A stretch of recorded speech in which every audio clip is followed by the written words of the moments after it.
श्रीदेव्यै नमः।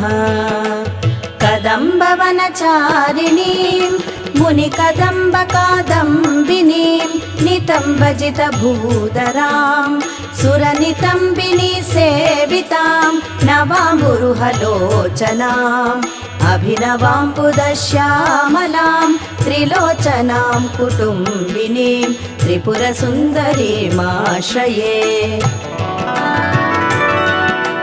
श्रीदेव्यै नमः।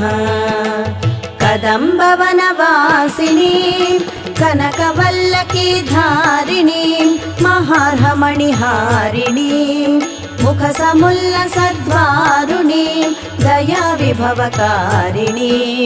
विशदलोचनीं चारिणीं त्रिलोचनां कुटुम्बिनीं त्रिपुरसुन्दरीमाश्रये।